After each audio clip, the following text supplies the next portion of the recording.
Okay, so basically when we take notes in class, a lot of it's going to be what I consider filling notes. So with the PowerPoint included, that is in either Google Classroom or we did in class today. These are the notes that correspond to it, and what you need to do is follow along and then fill in. All right, so there must be a beginning in geometry, and this is section, although it says in the notes 1.3, this is going to be 1.2. Okay, and what we need is building blocks, just like any other math class. The beginning of geometry is going to be a lot of definitions, so we're going to walk through those. So the building blocks of geometry starts with a point. A point indicates location, Location, and has no size, Size. All right, so basically there's many ways you can look at that.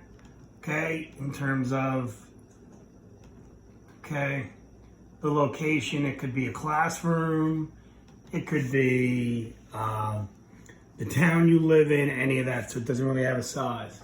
So a line is represented by a straight path, all right, that extends in opposite directions. Okay, that's what most of us think of as straight. So it extends in opposite directions without end or thickness. It contains an infinite, and this is the symbol for infinite. Okay, the side way is 8, an infinite number of points. And then finally, when we start dealing with flat surfaces, we have what's considered a plane. All right, a plane is represented by a flat surface, all right, that extends without end and has no thickness. All right, basically it doesn't really exist in the real world, because in the real world everything has thickness. However, all right, it does exist in our study of geometry and shapes. Okay, now specific types of names, some terms. Points on the same line. These are the co's, are considered collinear. C-O-L-L-I-N-E-A-R, collinear. All right. While those on the same plane are, what a surprise, considered coplanar. All right, so those are our codes. All right, a segment, which is measurable, and we'll get into specifics in that in the next section. A segment is a part of a line consisting of two endpoints and all points between them. Because it has two endpoints, that is why we can measure it. All right, and then not finally, a ray, R-A-Y, not Raymond, is part of a line consisting of only one endpoint. It is not half a line, but more on that in a second. And all the points of the line on one side of the endpoints. All right, it is not half a line, as we'll go over that in a second. All right, opposite rays, specific type of rays. OPPOSITE rays are two rays sharing the same endpoint. All right, sharing the same endpoint. As you can guess by its name, going in opposite direction, forming a line, L-I-N-E. All right, and as you can see underneath, teacher's note, segments are measurable, lines and rays are not. So we never describe a ray as half a line, because both lines and rays go on forever. Now, naming them. Okay, naming them.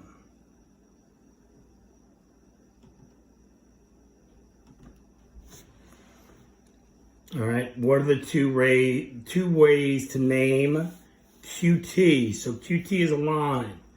In my diagram, so I get some more room here. All right. So it wants to know naming QT. Now, because it's a line, it goes on forever in the directions. So, of course, we can just switch the letters and name it TQ. Okay, we can do that with segments as well. We just can't do it with rays, so we can call it TQ. We can also pick another point on that line, and the third point on that line is N.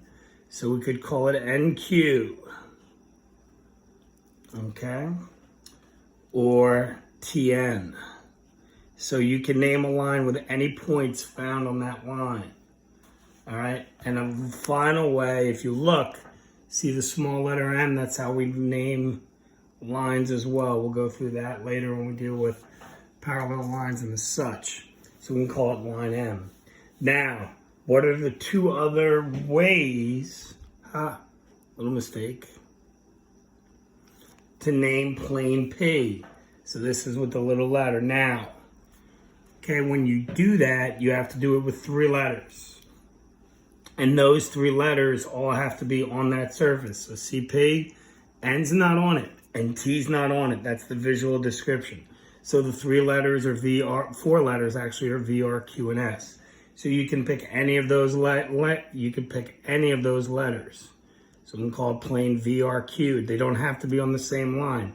They can be, so certainly if you want to call it RQS, okay, that's why we name planes with 3 letters and lines with only 2 to distinguish.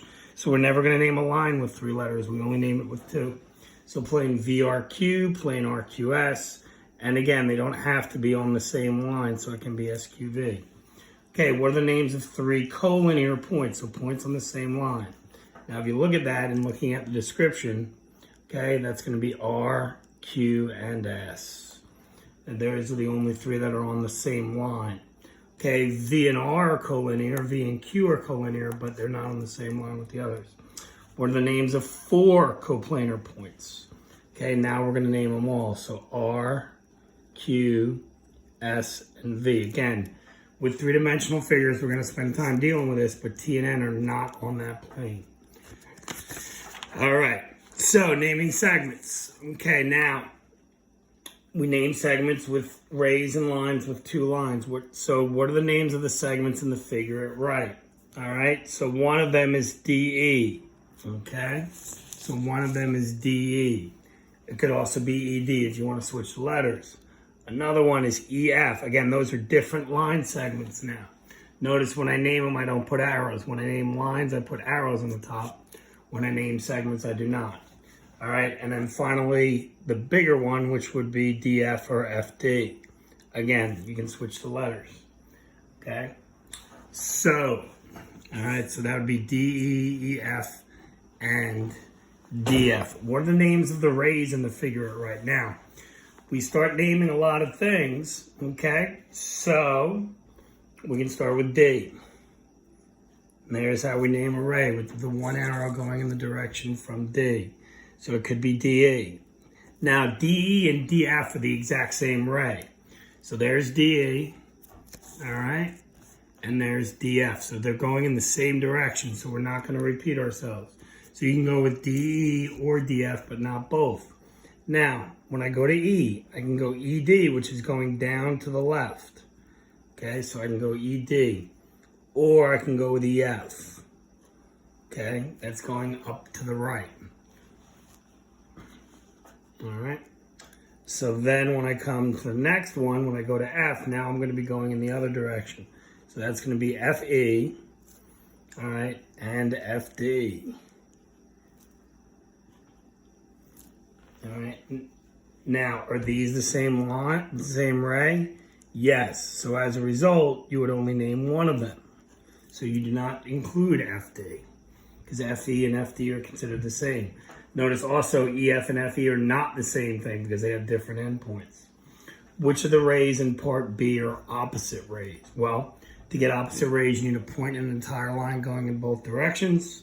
So that's going to be ED and EF. When you name opposite rays, they have to have the same endpoint, and they do.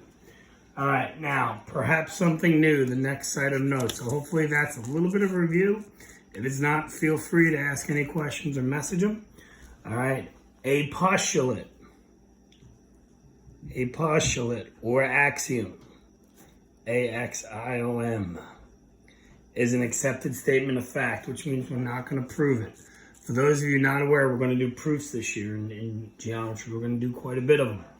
All right, it's going to be a new idea and something you're going to use those concepts for the rest of your life. So a postulate or axiom is an accepted statement of fact. You never have to prove or justify them.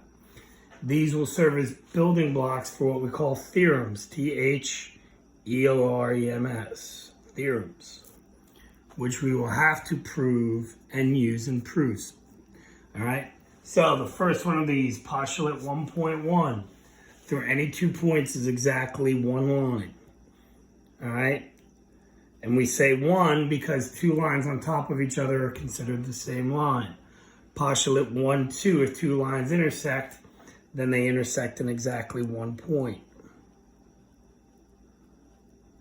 All right? They intersect in exactly 1 point. Postulate 1.3, if two planes intersect, then they intersect in exactly 1 line. All right? Think of a box and the two sides of the box. They come together on what we normally call an edge. Well, that edge represents the line. Two planes intersect, they go 1 line.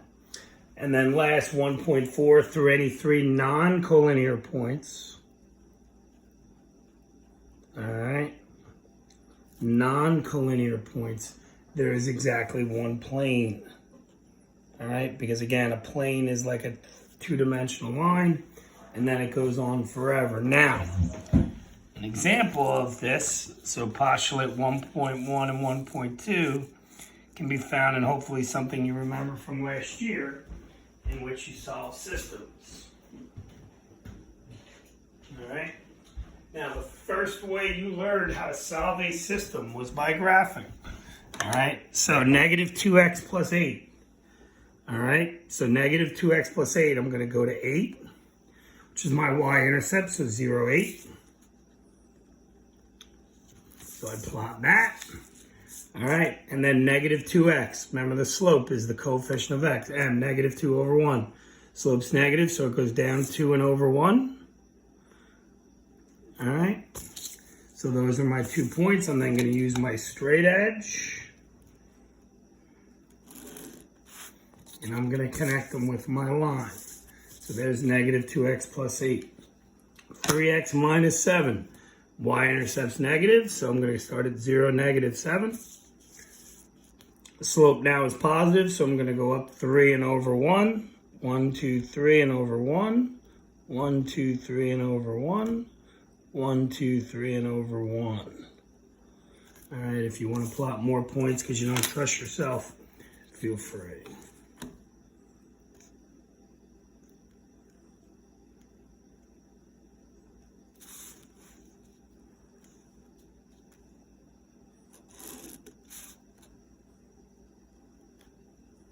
All right, and you will notice, of course, that those two lines intersect right here at, I believe it's 3, 2. All right, so 3, 2 would be my solution of that system, and that validates the fact that two lines will always intersect at a point. Do they have to intersect at a point? No, of course. If the lines are parallel, then they intersect at 0 points. They will never intersect, all right? If they're the same line, those are two lines on top of each other, then they are considered the same line and they don't actually intersect, they lie on top of each other. All right, so that validates 1.1. Through any 2 points is exactly 1 line. Okay, that's how we graphed lines last year, and then they intersect at the 1 point. All right, to look at 1.3 and 1.4, all right, we are going to take a gander, all right, at this. Name the intersection of each pair of planes. Now, QRS and RSW. So if you want to do it visually, number 15 in your notes, QRS looks like that. You connect them. All right, and then you realize, okay, that they intersect. Okay.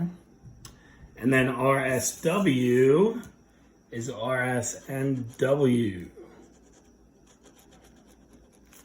And you'll notice that those planes make up the bottom and the right-hand side, and then hopefully you realize that RS are the 2 points that those two planes share, and then the line that connects them is where they intersect. So that would be RS is the line where those two intersect at RS. All right, now another way of doing it is UXV and WVS. Now UXV is up here. UXV, they don't have to be consecutive. So what's the other letter in that? W. So that's the other letter in that plane. So WXYV. WVS is the one down here, so we would add R. So if you don't want to do it visually, you have to look for the two letters that are in both. So in this plane, I got WV. In this plane, I also have WV. So if you want to do it non-visual, you'll find that you'll have WV as your solution. Okay? Feel free to do the other ones as well. If you want to check it out and you want confirmation, XWV looks to be the top. UVR seems to be the front. So they intersect at UV. All right, so the top, if you can do it descriptively like that as well, feel free. All right, and then the last one there, planes TXW, which is the back, and TQU, which is the left. All right, TXW is the back. All right, and TQU is the right. So that intersects at TX. All right, so if you want to work through those and if you have any questions, because that's one of the more challenging things. Now work in the opposite, QU. Name two planes that intersect, all right, in the given line. So QU, all right, if I look at QU, that's this line over here.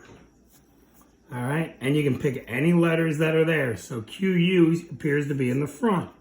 So I can make it QUV. All right, QU is also on the left. All right, so that could be QUX.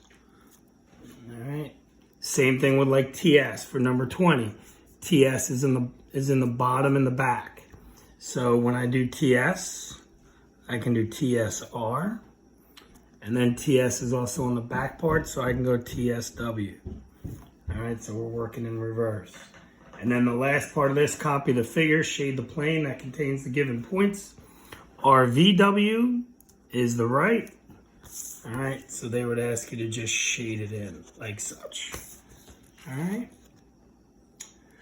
All right, that covers basically 1.2. I hope it was clear enough for you. Let me know if you have any questions, and good luck.